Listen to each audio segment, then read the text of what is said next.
አሰብ ወደብ ዓለምን ለሁለት ከፍሎ ያከራክራል። አንደኛው ቡድን አሰብ የኤርትራ ነው፣ ኢትዮጵያ አይገባትም ሲል፣ ሁለተኛው ቡድንና በቁጥር የሚበዛው አሰብ የኢትዮጵያ ነው፣ አሰብ ብቻም አይደለ ራሷ ኤርትራም ዛሬ በምናውቃት መልኳ ምንም ሳይቀነስላት እንዲያውም ከዚህም በላይ ተጨምሮ የኢትዮጵያ አካል ነች ሲሉ ይከራከራሉ።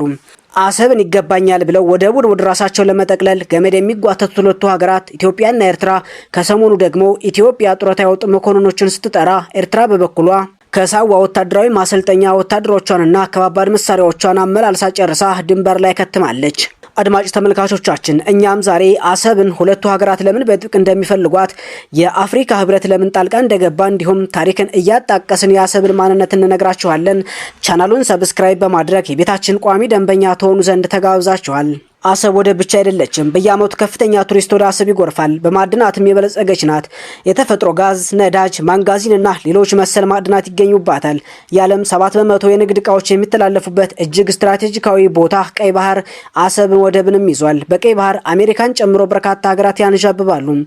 አረቦችም ከብዙ ጊዜ ጀምሮ ብቸኛ የቀይ ባህር ተቀናቃኛቸው የነበረችውን ኢትዮጵያን ከባህሩ አካባቢ አግልለው ቀይ ባህርን የአረብ ሐይቅ ለማድረግ ሲታገሉለት የነበረውን ዓላማቸው አሳክተው በአብዛኛው ቀይ ባህር የአረብ ሐይቅ ሆኗል። ኢትዮጵያ የባህር በር ባለቤት እንደነበረች በመጀመሪያ የታወቀው በሁለተኛው መቶ ክፍለ ዘመን እንደተጻፈ በሚገመተው ፔርፕሌስ ኦፍ ኤርትሬንሲ በተሰኘው መጽሐፍ ላይ የአክሱም ሰፊ ንግድ በዋነኛ የባህር በሯ በአዶሊስ በኩል ከቀሩት ሀገራት ጋር ንግዷን ታቀላጥፍ እንደነበር ያትታል። ኮስሞስ የተባለ ጸሐፊ ክርስቲያን ቶፖግራፊ በሚለው መጽሐፉ አዶሊስን መጎብኘቱንና በጊዜው የነበረው ንጉሠ ነገሥት አጼ ካሌብ እንደነበሩ ንጉሡም የዳበረ የባህር ኃይል እንደነበረው ቀይ ባህርን ተሻግሮ የመንንና ደቡብ አረቢያን ይቆጣጠር እንደነበር ጽፏል። ዶክተር ያዕቆብ ኃይለማርያም አሰብ የማናት በሚለው መጽሐፋቸው ሻቢያ በጦርነቱ ደርግን አሸንፎ ኤርትራን በተቆጣጠረ ጊዜ አሰብንም ከኤርትራ ጋር ህገወጥ በሆነ መንገድ ጠቀለለ። በኢህአዴግ ቡራኬም አሰብን የኤርትራ አካል በማድረግ ኢትዮጵያ ለዘመናት ስትጠቀምባቸው የነበሩትን የባህር በሮች ተነጥቃ በዓለም ከፍተኛ ቁጥር ያላት ወደብ አልባ ሀገር ሆናለች ብለው ጽፏል።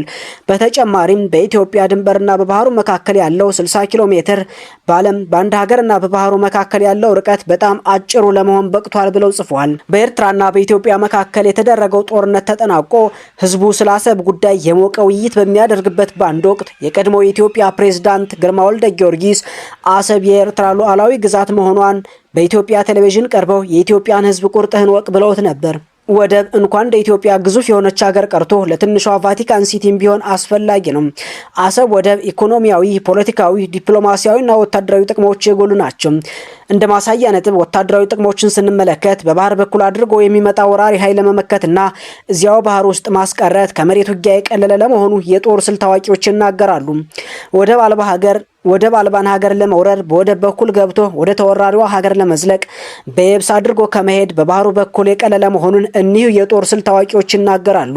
ኢትዮጵያ በተደጋጋሚ ጠላቶቿ በቀይ ባህር በሚገኙ የባህር በሮቿ በኩል አድርገው ገብተው የሀገሪቱን የሰሜን ክፍል በመያዝ ወደ መሀል ሀገር ዘልቀዋል። የእንግሊዙ ጀነራል ናፒየር አጼ ቴዎድሮስን ለመውጋት ወደ ኢትዮጵያ የገባው በዚህ ወደብ ነው።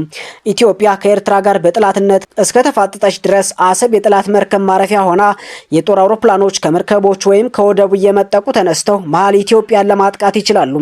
ወይም ጠላት ጦሩን አሰብ ላይ አስፍሮ ወደ ኢትዮጵያ ለመዝለቅ አመቺ በሆነ በኢትዮጵያ ድሃ ገበሬ የተገነባ ጥሩ መንገድ አለለት። ኢትዮጵያ በምጽዋ ጠንካራ የባህር ገንብታ የኃይል የጦር መርከቦች ባለቤት በመሆን የኢትዮጵያ የጦር መርከብ ቀይ ባህርን እያሰሱ እስከ ሜዲትራኒያን እና ህንድ ውቅያኖስ ድረስ ይዘልቁ የነበረው እንደ ዛሬ ኢትዮጵያዊነት በዘር በማይመነዘርበት ዘመን የመጀመሪያ የጦር መርከብ ስሙ ዘርአይ ድረስ ይባል እንደነበር መዛግብት ያስረዳሉ።